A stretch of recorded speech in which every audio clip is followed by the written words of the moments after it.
Hi friends, my name is Rajiv Nair. Global warming, ആഗോളതാപനം എന്ന മഹാവിപത്തിനെ ആസ്പദമാക്കി ഞാൻ എൻ്റെ മകൾ ശ്രേയ നായർക്ക് വേണ്ടി എഴുതിയ കവിത പ്രായശ്ചിത്തം.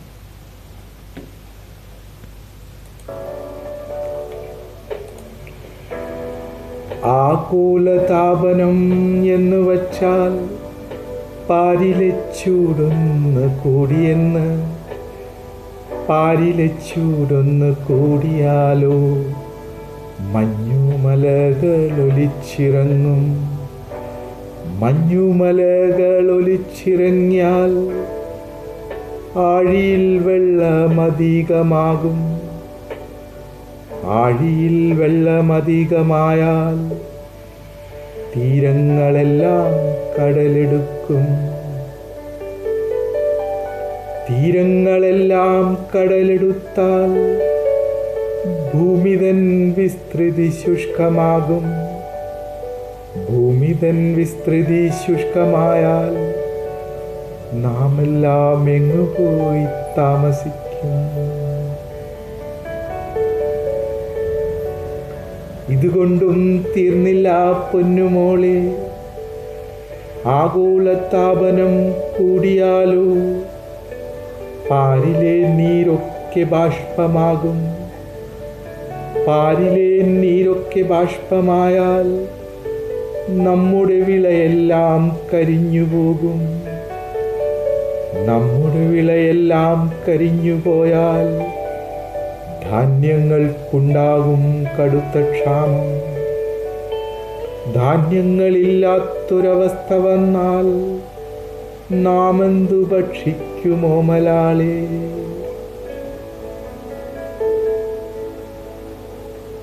ഇതുകൊണ്ടും തീർന്നില്ല പൊന്നുമോളെ, ആഗോളതാപനം കൂടിയാലോ കാലചക്രങ്ങൾക്കു താളം തെറ്റും, വർഷകാലത്ത് കൊടും വെയിലും വേനലിൽ പെയ്യും പെരുമഴയും,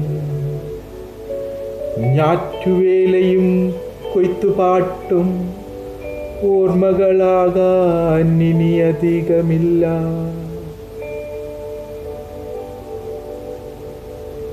ഇതുകൊണ്ടും തീർന്നില്ല പൊന്നുമോളെ, ആകാശത്തെത്തുന്ന നീർക്കണങ്ങൾ പേമാരി പോലെയായി പെയ്തിറങ്ങും, പേമാരിക്കെപ്പോഴും കൂട്ടിനായി കൊടുങ്കാറ്റുമിടിവെട്ടും ഉരുൾ പൊട്ടും. പിന്നുണ്ടോ ഭൂമിയിൽ എന്തെങ്കിലും മനുഷ്യൻ അഹങ്കാരമാദ്യമൊലിച്ചു പോം, പിന്നാലെ മനുഷ്യനും ജീവജാലങ്ങളും. ഇതുകൊണ്ടും തീർന്നില്ല പൊന്നുമോളെ, ഭൂമിയിൽ പതിയുന്ന വെള്ളമെല്ലാം എങ്ങോട്ടാ പോകുന്നതെന്നറിയാമല്ലോ. പണ്ടേ കനം വച്ച ആഴിയാശാൻ സംഹാരതിരകൾ കൊണ്ടാഞ്ഞടിക്കും, മണ്ണായ മണ്ണെല്ലാം കടലിലെത്താൻ പിന്നെന്തു താമസം പൊന്നുമോളെ? വെള്ളത്തിൽ വീണോരു കളഭം കണക്കെ ആഴി വിഴുങ്ങുമീ ഭൂമിയെല്ലാം, വെള്ളത്തിൽ വീണൊരു കളഭം കണക്കെ ആഴി വിഴുങ്ങുമീ ഭൂമിയെല്ലാം.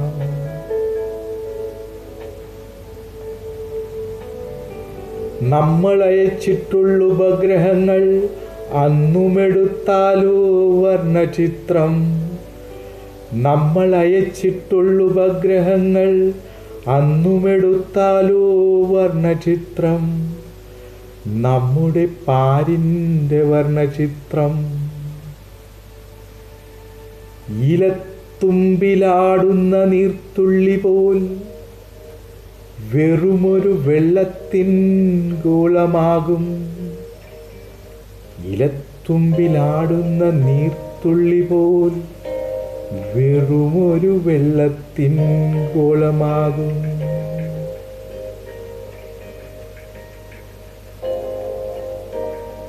എല്ലാം കഴിഞ്ഞെന്ന് ചൊന്നുകൂടാ ഇനിയും അനന്തമീ ഭൂമിദേവി. മാനവനില്ലാത്ത നാളുകളിൽ മെല്ലെ തണുക്കുമീ ഭൂമിദേവി.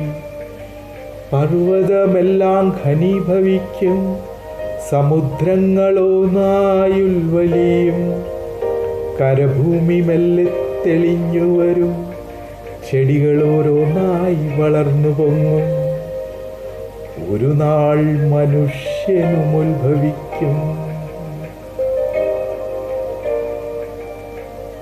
അന്നാളിൽ നമ്മുടെ ഭൂമിദേവി പിന്നെയും കന്യകയായി മാറും. ശുദ്ധമാം മണ്ണും തെളിനീരുമെല്ലാം പിന്നെയും നിന്നെപ്പോൽ പുഞ്ചിരിക്കും. ശുദ്ധമാം മണ്ണും തെളിനീരുമെല്ലാം പിന്നെയും നിന്നെപ്പോൽ പുഞ്ചിരിക്കും.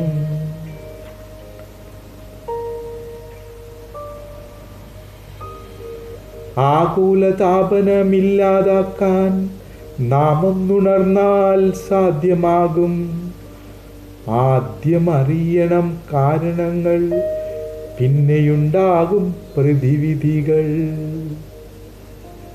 കത്തുമ്പോഴുണ്ടാവുന്ന ഊർജമാണ് നിത്യവും നാം ഇന്നു കാണുന്നത്.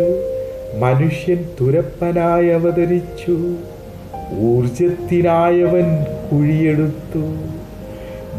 പെട്രോളും ഡീസലും കൽക്കരിയും ഭൂമി കുഴിച്ചവൻ പുറത്തെടുത്തു.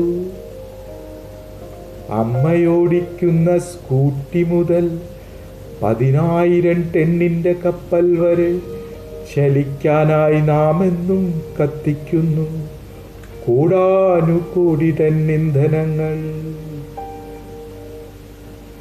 ഇത്തരം ഇന്ധനം കത്തിക്കുമ്പോൾ കാർബണും കൂട്ടത്തിലുണ്ടാകുന്നു. കറുത്തു ഭൂതം പോലിരിക്കും അവൻ, ഭൂമി തന്നന്തകൻ എന്നു ചൊല്ലാം. മണ്ണും വായുവും ജലവുമെല്ലാം മാരകമാമണ്ണം ദുഷിച്ചുപോയി. കത്തു കുറയ്ക്കുക ഏകമാർഗം, കാർബൺ കുറയ്ക്കുവാൻ ഏകമാർഗം. കത്തു കുറയ്ക്കുക ഏകമാർഗം, കാർബൺ കുറയ്ക്കുക അനേകമാർഗം. വ്യവസായമില്ലാതെ കഴിയില്ലൊരിക്കലും, ഊർജമില്ലാതെ വ്യവസായവും അസാധ്യം. ഭൂമിക്കും ജീവനും ദൂഷ്യമാകാത്ത ഊർജത്തെ നാം ഇനി കണ്ടെത്തണം. ഭൂമിക്കും ജീവനും ദൂഷ്യമാകാത്ത ഊർജത്തെ നാം ഇനി കണ്ടെത്തണം. കാറ്റിലും തിരയിലും ഊർജമുണ്ട്, സൂര്യന്റെ വെട്ടത്തിൽ ഊർജമുണ്ട്. ഹൈഡ്രജൻ നൈട്രജൻ വാതകങ്ങൾ, ധാതു ലവണങ്ങൾ മൂലകങ്ങൾ. നിർദോഷകാരികളായ അനേകം വസ്തുക്കൾ ഉണ്ടാവും ഈ ഭൂമി തന്നിൽ. പഠനങ്ങൾ ഉണ്ടാകണം ഇനിയുമേറെ, ഭൂമിക്കും ജീവനും ദൂഷ്യമാകാത്ത ഊർജത്തെ നാം ഇനി കണ്ടെത്തണം. കഴിയും, നിനക്കതിനു കഴിയും മകളെ. ഭൂമിക്കും ജീവനും ദൂഷ്യമാകാത്ത ഊർജത്തെ നീ ഇനി കണ്ടെത്തണം. കഴിയും, നിനക്കതിനു കഴിയും മകളെ. ഭൂമിക്കും ജീവനും ദൂഷ്യമാകാത്ത ഊർജത്തെ കണ്ടെത്താൻ നിനക്കു കഴിയും. അറിവില്ലാത്ത അച്ഛൻ്റെ ചെയ്തികൾക്കെല്ലാം പ്രായശ്ചിത്തമാകട്ടെ നിന്റെ നേട്ടങ്ങൾ. പ്രായശ്ചിത്തമാകട്ടെ നിന്റെ നേട്ടങ്ങൾ.